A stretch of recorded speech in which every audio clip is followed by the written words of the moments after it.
Hello everyone and welcome back to my channel. My name is Jade and today I am doing a winter reads recommendations for you guys. So I'm going to talk about some books that I think would be perfect for reading in the nice snuggle inside with a cup of tea or hot chocolate or coffee and not move for hours upon hours. My cat is here to join us today. Come here! No, don't run away! I love my cat, but she's still wild, and she only wants what she wants, and that's all. Okay, so let's just get into the list I have for you guys. Okay, so I have quite a big stack of books for you guys here, and let's just get into it. Some of these are newer, some of these are older. None of them are necessarily new releases though, because I have a lot of those to read. But anyways, the first book we have here is Stalking Jack the Ripper by Carrie Maniscalco. This book just feels like a winter book to me because it's like a dark setting, and just dark settings in winter go well together. So this is about a girl, if you haven't heard of this book, who wants to be a mortician. Her uncle's a mortician, so she's studying under him, and she ends up getting involved with the Jack the Ripper cases as her uncle's the mortician involved in them.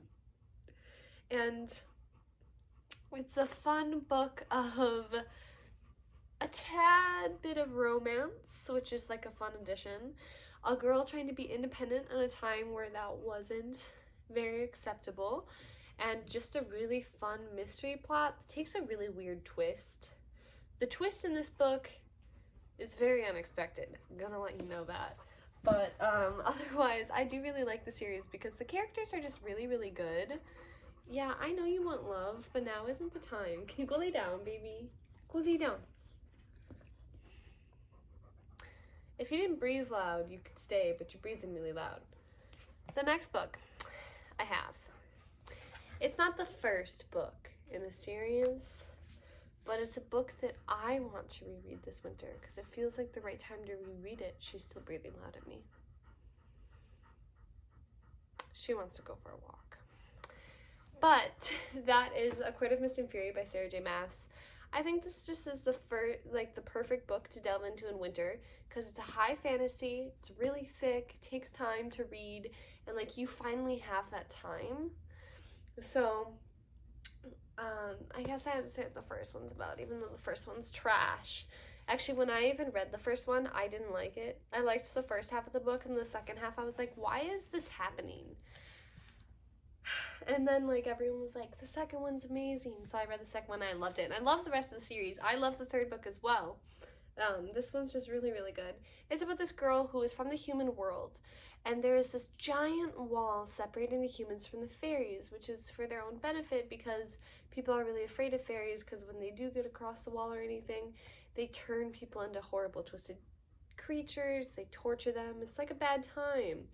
But this girl is hunting to provide for her family because her dad was crippled and he can't work, so she has to hunt for food. And she ends up shooting this wolf. I say that word weird, I realize that. That's how I say it. And it turns out that he is a fairy. So she gets taken to the fairy realm by a fairy prince as punishment for killing his worker. So she ends up living in the fairy realm, and it's actually like a nice time. It's a beautiful world. The fairy world is so cool. This book is so cool. But you find out there's a lot more going on. A lot of stuff is at stake. She might be the only one that can help. That sort of situation. And then the second one takes that, throws out the crappy part of the first book, puts all this wonderfulness of perfection into the second one. And I want to reread this book right now. Alright, but now we're going to get into some different books that I'm not sure that you have heard of. And I think they're kind of fun, different reads for winter. So the first one of those kind of books I have is The Devil in the White City by Erik Larson. This is actually a really well-known book, and it's like became a classic. But this book tells about the Chicago World Fair and H.H. Holmes. So the Chicago World's Fair happened right after the World Fair in Paris, and the U.S. wanted to prove that it was better than the old European times, and the U.S. was still like a baby at this point. So the World Fair ended up being thrown in Chicago, and they only had a really short amount of time to build it.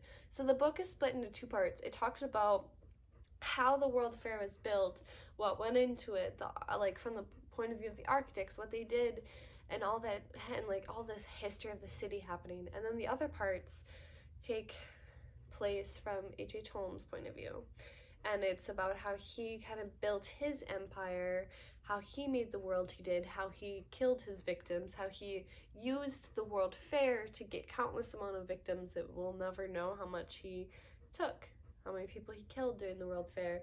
And then in the end it goes into like how he was caught, and like that gets messed up. He is really messed up in like a way that like it's almost like, wow, how did he think like that? It's really good.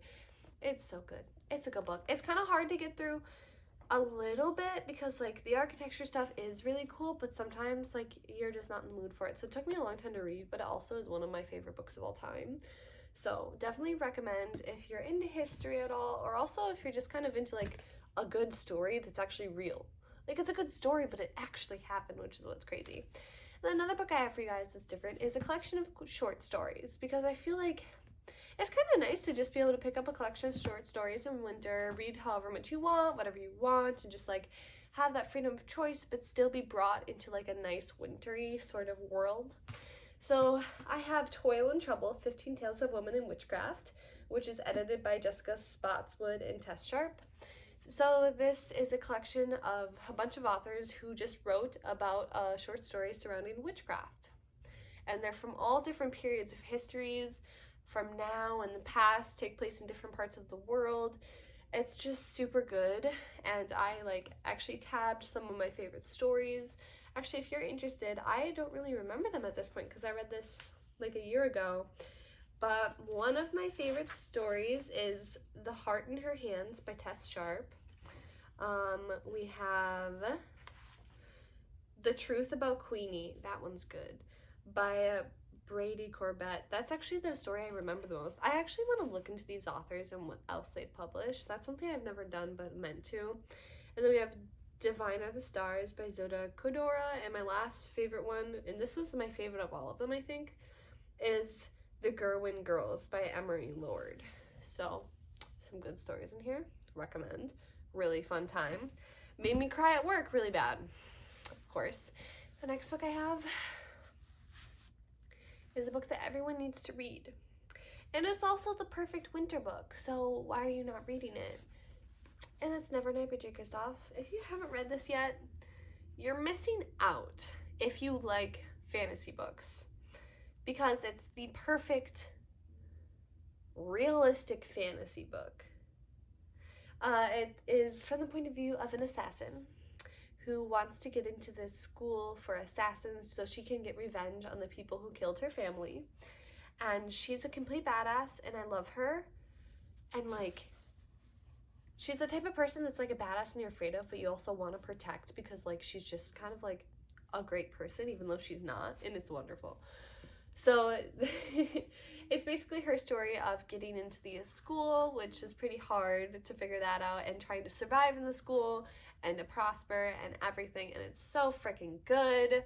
There's this huge twist at the end. It's got a lot happening. There's really fun characters. All of the characters I think are really well developed and interesting in this book actually. And my favorite part of the book is it has footnotes. So it will have just like a little footnote in the book, so, and then it will like go more in depth about the world in the footnote basically. And that's what's cool, because it's like the author's really funny, so the footnotes are all like really humorous and like awesome, but they also make the world so much more intriguing in like a really, in a way that makes sense. Like it doesn't feel like you're being pulled out of the book. It feels like you're taking a break from the story to research the lore and be like, oh yes. Like if you play Skyrim, I don't know, for some reason I've been playing a lot of Skyrim lately, wanted to throw in a reference. But like, so what's this one? So this one's talking about like a medal that was like a medal that must be like from what her weapon is, and it has a story behind it, about what happened with it and things like that. But it's so good. I can't wait to continue with the series. The next book I have for you guys is The Other Boleyn Girl by Philippa Gregory. So if you guys are into historical fiction books that take place with like in the court and go into like all of the nasty, gritty details and like just fun court life books, really good. I read this book in 3 days. It's almost 700 pages, but it's one you can't put down like at all. This tells the story of the sister of Anne Boleyn who married King Henry VIII. So in this book, she was actually the mistress of King Henry VIII for a long time. She gave birth to 2 children with him, and then he ended up marrying her sister. And she never really wanted the court life, but her family pushed her into it, and she just wants to get to be with her family, but she's getting pulled into all the problems that start to happen in the future with all the bad stuff that happens. So it's really good. I love it. All right, and the last book I have for you guys, I'm sure you've heard about. If you haven't read, I'll be offended, but just for those who haven't read, we have Illuminated by Jay Kristoff and Amy Kaufman. It's so good. It's a book that, it's a sci-fi book, but basically it starts off taking place on this mining planet, and it's from the point of views of a girl and a boy who used to be dating and broke up. So it's from their point of views, and the mining planet gets attacked, and everyone's getting shot at and killed and blown up, and 2 ships are able to escape with a bunch of people.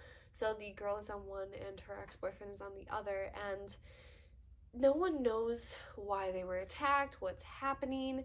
Everyone's really afraid, and people are trying to figure out what's happening. So the girl has a lot of background in technology, so she kind of uses that to try and dig up what's happening. And there is a huge, like, basically it's like there's this huge conspiracy happening, and this mining company is trying to cover it up, and these people are trying to not get killed. And not only that, other things are happening that's bad. There's a virus. That one's scary. There's a computer AI system that gains sentience and takes control of the ship. I love that part. Also why this book is so good. And just, it's so good. You have to read it. And not only that, it looks like a huge book, but it only takes like 4 hours to read because it's multimedia. So like we have all kinds of like different sort of things going on. It's not really usually a page full of text, you know? So it's really good. But I definitely recommend you read all these books this winter because they'll make your day happy and you'll cry, but that's what we want from a book. I don't know, I cry in every book. I was listening to an audiobook that was a contemporary at work the other day. I cried at least 5 times while working, but one of them was so bad where I like decided to sit in the back for a second as this part was ending, and then like my manager was like, "Oh, Jade, you back there?" I'm like, "Yeah, I'm back here." And he like comes to like tell me about something, and like it obviously looks like I'm crying, and that was embarrassing because he probably thought something was wrong, but no, I was just listening to an audiobook. But I love you all so very much. I hope you guys enjoyed this video. If you did, leave me a like. Comment down below some books that you're excited to read this winter or you think that I should read this winter. I'm going to be making a video of books I want to read this winter, so keep that in mind, and I'll see you all in my next one. Bye-bye!